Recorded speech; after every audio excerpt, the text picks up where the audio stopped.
Hi everyone, welcome back to part 2 of me reading Northchild to you.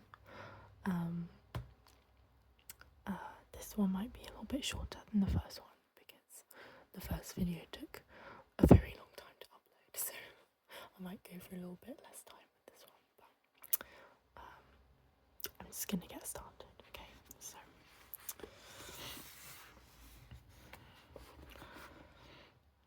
Father. One problem with my being a map maker is that I hated to travel. A born southeast, Eugenia would say, and I blamed myself when the map making business failed.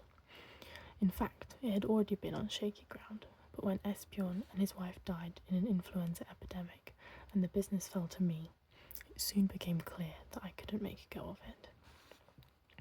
It didn't help that two of Esbjorn's biggest customers had also died in the epidemic. Eugenia had already worked her way through half of the compass points, so there were 4 children at home, but not enough food to go around. When a distant cousin of Eugenia's offered us a small plot of land to farm, we seized the opportunity and moved the family to a remote pocket of the northern fjord. The cousin was generous, charging only a nominal rent, and all went well for a time, until Elise died. Rose. I can't remember when I first learned that I was born as a replacement for my dead sister, Elise. It was just one of the things I knew, the way I knew other things, like the story of the stormy circumstances of my own birth, the unending catalogue of mother's superstitions, and my father's skill at drawing windroses. Mother was always telling me about Elise, how good she was, how she always did what she was told, how she stayed close by, and what a great help she was to Mother in the kitchen. I never could do any of that. It was partly that curious exploring side of me. I just had to see or taste or hold whatever it was that had caught my eye. But it was always some crazy restlessness, like my legs needed to be moving. I could never keep still, except once in a while when I was with Neddy. It was during one of the rare moments when I was being still with Neddy that I discovered sewing. I was very young, maybe 4 years old. I was sitting on Neddy's lap and he was telling me a story about Bifrost. The Rainbow Bridge. In the old tales, Bifrost connected our world with Asgard, the home of the gods. Mother was sitting across from us by the hearth, and she was mending. I'd heard the word mending before, but I didn't really know what it meant, except that it had something to do with making clothes last longer, and that it was something I'd be expected to do one day. Something that even at age 8, Elise had done very neatly and always sat still for. So whatever it was, mending had seemed a vaguely threatening thing, providing Mother with yet another reason to scold me. But as I lay back in Neddy's lap, my eyes idly fell on some breeches of mine that Mother was just beginning to work on. There was a great ugly tear in the backside that I had gotten sliding down a small waterfall earlier in the day.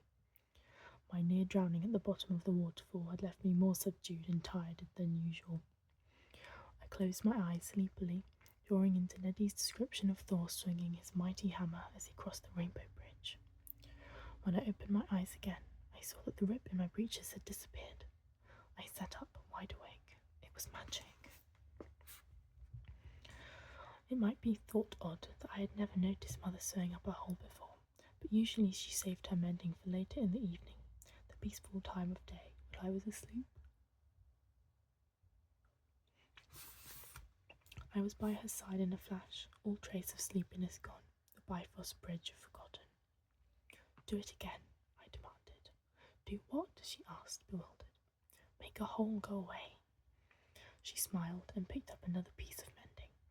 She showed me how she threaded the needle, then neatly stitched up a small tear in Sonia's smock.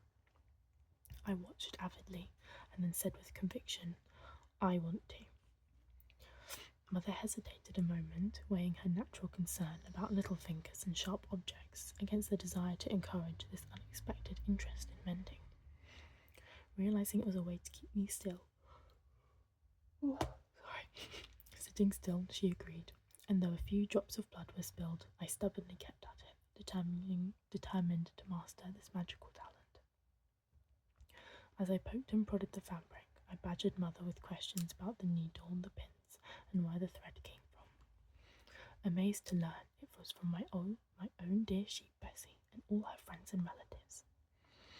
From that evening I was hooked, and I know both Neddy and Mother were pleased.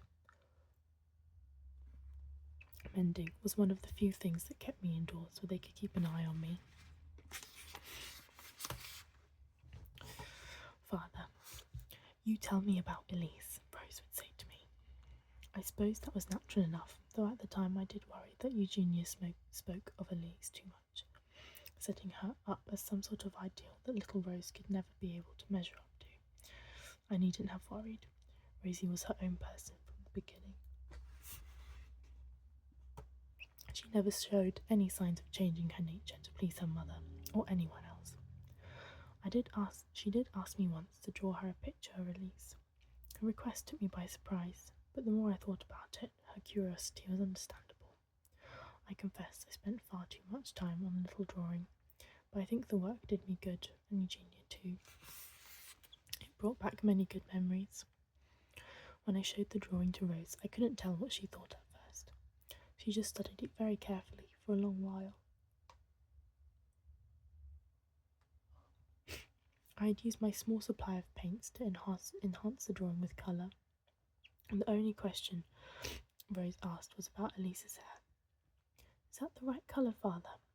I said yes, it was a close match, and Rose leaned down and laid a small lock of her own chestnut hair, next to the yellow. "Neddy and I are the only ones who don't have yellow hair," she said, matter-of-factly. I nodded. "Your mother's father had your colour hair. That's where you and Neddy get it." "The one who sailed on ships?" "Yes."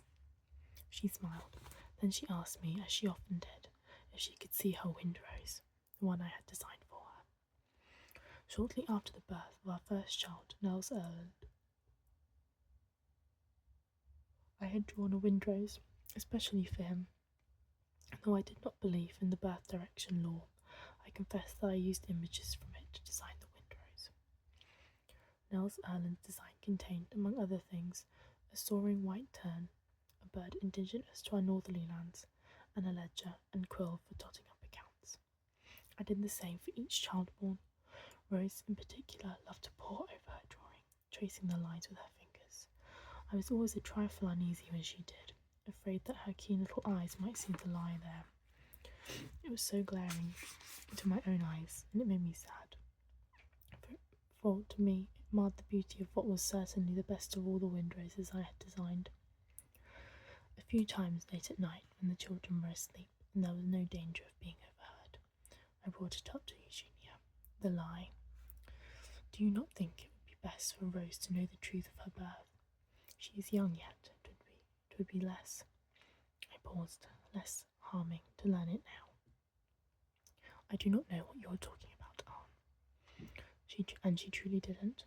She no longer saw the truth. She had erased it from her mind completely, and I wondered then if she wasn't a little troubled. Bran omhod, as they said in the old language. Indeed, the serene sureness with which she said that Rose was an Eastbourne made me doubt my own sanity. Maybe it had never occurred, but of course it had. It had been a month before Eugenia's lying-in time when she and I went out to Ascoy Forest to search for herbs. We tried to do this together every fortnight or so, a habit begun some time after we moved to the farm.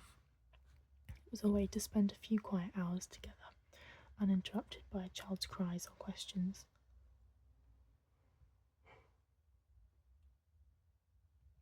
When the children were young, our neighbour Torshka's wife had volunteered to watch them while we were gone, but now we could leave Nell's End and Selm Ava, the eldest two, in charge. Eugenia's pregnancy had been uneventful, except for the extraordinary amount of movement from the baby. Eugenia swore to me that the baby had taken it upon itself to explore every last corner of her womb. One morning, after a particularly sleepless night for Eugenia, I told her, "This child will be reaching for a map before her mother's milk." I instantly regretted my words because Eugenia pursed her lips and said, "Eastbournes are not explorers." I had a little shiver of foreboding at her words. Eugenia was so set on this unborn child being an Eastbourne, so sure. It was like she was tempting fate. The day we went off herb hunting was cloudy. Eugenia was keen to find some burdock as well as more feverfew. She had just come across a lush strand of burdock and was leaning over to pick some when she staggered slightly. Baby kicking again? I asked. Like he's trying to kick his way out, she complained, straightening slowly. She needs to learn more patience, I replied with a grin. Another 4 weeks to go at least. The sky rumbled softly. Looking up, I said, best be heading back. Those clouds to the north look black. Eugenia nodded and moved towards her basket, but before she could reach it, she leaned over, clutching her hands to her belly. Her protracted cry drowned out the rumblings of the sky. Eugenia lowered herself to the ground, her face twisted in pain. I was at her side in a moment, trying to keep my voice steady. We'll start back as soon as this pain passes. Eugenia shook her head. No, she whistled through her teeth. It's coming. Fast. But I don't. You'll birth him on, she said. I had helped with all the other births and was not frightened of it, but a storm was about to break overhead and I was worried. As I set about trying to make Eugenia more comfortable on the ground, I murmured a silent prayer. She was deep in birthing pains now, and her gusting screams echoed through the Ascoy forest. At one point her eyes flicked open and she looked around, panic-taken. The sun, where's the sun? She muttered, then trailed out into a drawn-out moan. It may have dimly registered on me that Eugenia was concerned about the birthing direction, but whatever I was thinking went straight out of my head when I realised I was looking at the heel of a small foot. The baby was facing the wrong way. A hollow panic began to burn in the bottom of my belly. I closed my eyes and thought hard. What did the midwife do when the baby faced the wrong way? Some kind of herb, I guessed. I laid a hand on Eugenia's stomach and focused my thoughts on this unborn child. Turn yourself around, Ben, I whispered, willing the baby to listen, but nothing happened. Eugenia, I said softly into her ear, the baby's facing the wrong way. I'll need to go for help. No, Eugenia cried out, he's coming now. Her eyes roamed the bit of darkened sky she could see through the trees, looking for the sun. Where is it? What direction on? I felt a great weight of confused emotion. It was incomprehensible to me that both her life and the life of her unborn child in the gravest of danger. She could think only of her cursed superstition. Then I thought to myself that perhaps she did not truly understand the peril she and the baby lay in. I can't do it myself, Eugenia, I said. We need... The sun was all Eugenia said, only the whites of her eyes showing. Suddenly there was a great heave under my hands. Eugenia let out a scream and lifted her body, turning slightly to the right. Large raindrops began to pelt her upturned face. I stared in amazement at the top of my child's head. Somehow the burn had turned itself. It was truly miraculous. I don't remember much about the next several minutes. Then, push now, I shouted at Eugenia, and suddenly I was cupping a squalling baby in my 2 hands. It was small and red and wrinkled and had a mass of dark hair. A girl. Rain washed down the puckered face. Eugenia held her arms out to us and I quickly folded our bairn into them. She whispered soft words of welcome over and over and kissed the clenched eyes and fists. As she did so, a crack of light filtered in through the branches above, and Eugenia glanced upwards. And suddenly, her damp, flushed face turned a shade paler, and her smile vanished. I looked up to see what she had seen, and unexpectedly saw a rainbow with the watery sun behind it.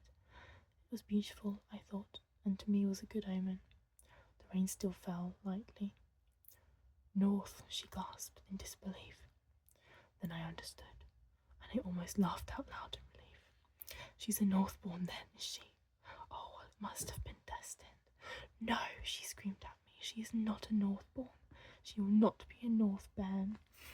Eugenia, Count, there is nothing wrong with a North child. High-spirited, perhaps. Besides, this is naught but superstition. She is Ebba. I nodded, puzzled. 'Tis a nice name, Ebba. Then you will part with the practice of naming with the direction?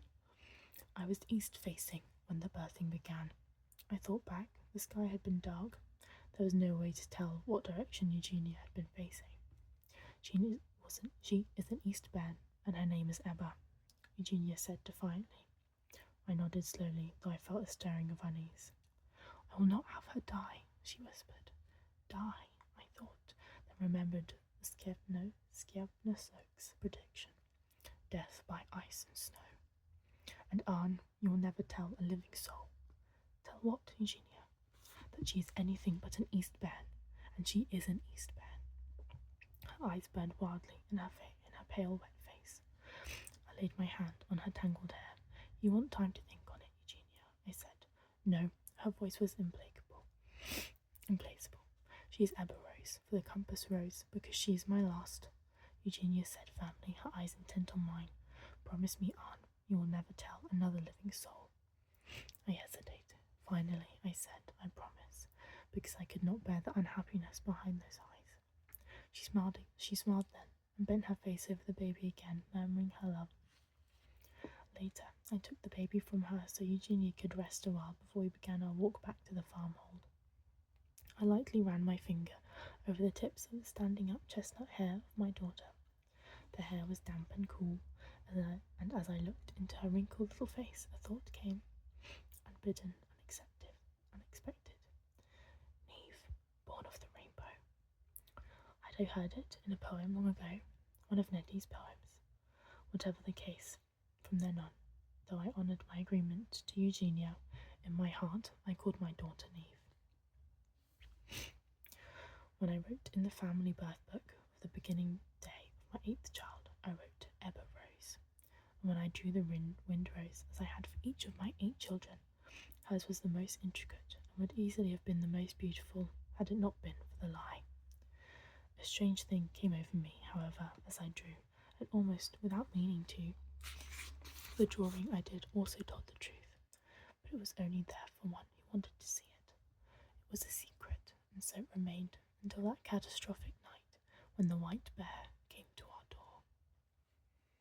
I'm going to stop there. Thank you for listening, and I'll see you